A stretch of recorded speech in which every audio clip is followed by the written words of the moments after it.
Voulez-vous comprendre comment le cloud computing révolutionne la gestion des infrastructures IT? Dans ce cours de formation, nous verrons les différences entre les serveurs physiques et la virtualisation, et nous verrons comment le cloud computing simplifie et accélère le déploiement avec des services tels que le IaaS, PaaS et SaaS, c'est-à-dire le SaaS. Restez bien avec moi jusqu'à la fin pour découvrir comment les entreprises peuvent bénéficier de ces technologies afin d'améliorer leur efficacité et réduire les coûts.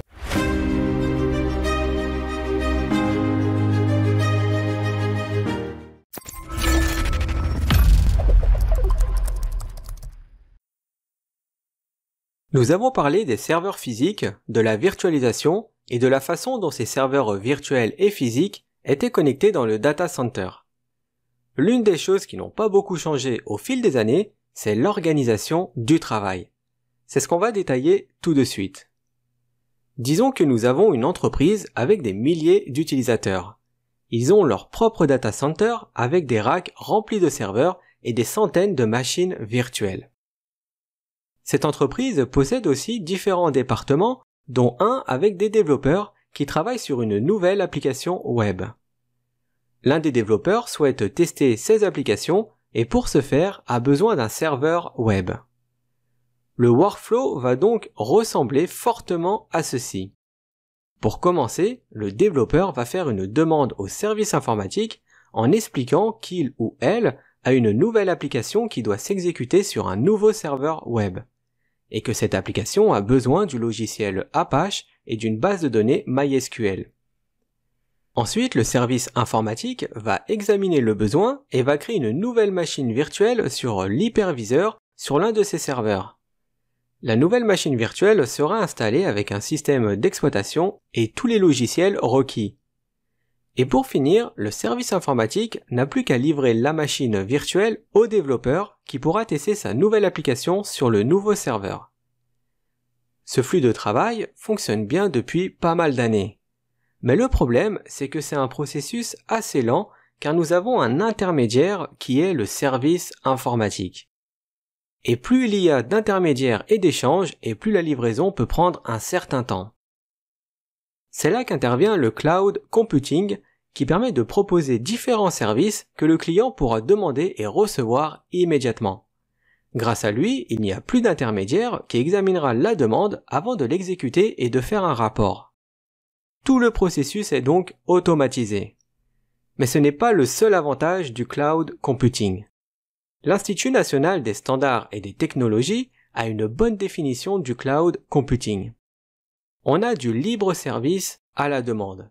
Le client doit pouvoir obtenir un service automatiquement et ce, sans intermédiaire. Il doit aussi être capable de supprimer ce même service.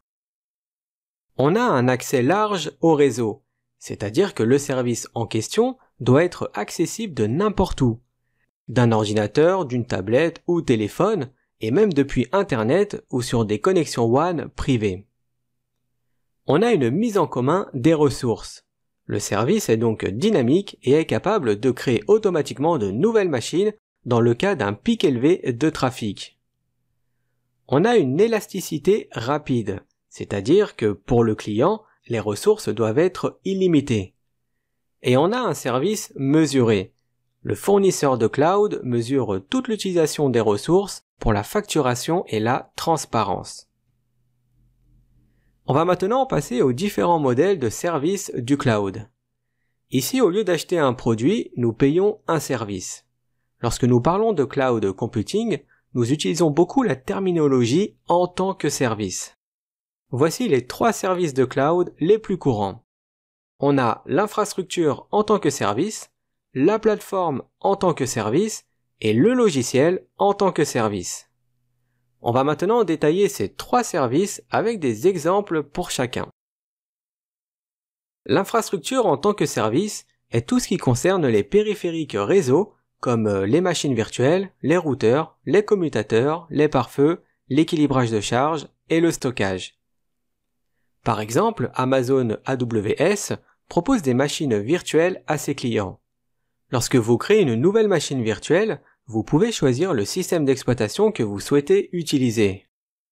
Et une fois que vous avez sélectionné le système d'exploitation à utiliser, vous pouvez même choisir un type d'instance qui contiendra un certain nombre de cœurs au niveau du processeur, une certaine quantité de mémoire, ainsi que des performances de stockage et de réseau.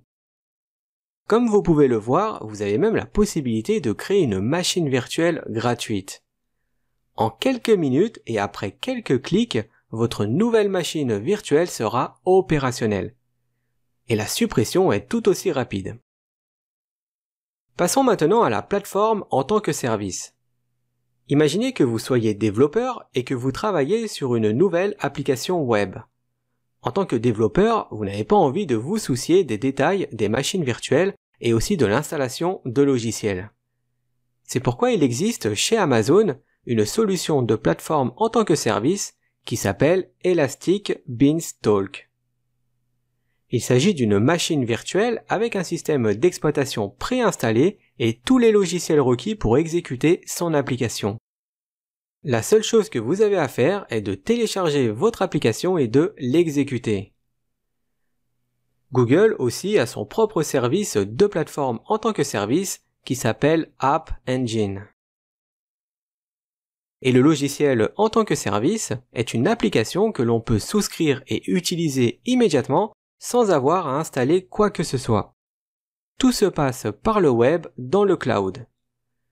Même si ce terme peut être nouveau, nous l'utilisons tous au quotidien depuis des années. Nous avons par exemple Gmail, Microsoft Office 365, Google Drive, etc. Avec les logiciels en tant que service, vous payez pour l'utilisation de l'application et le fournisseur du cloud s'occupe de l'installation et de la maintenance des serveurs virtuels.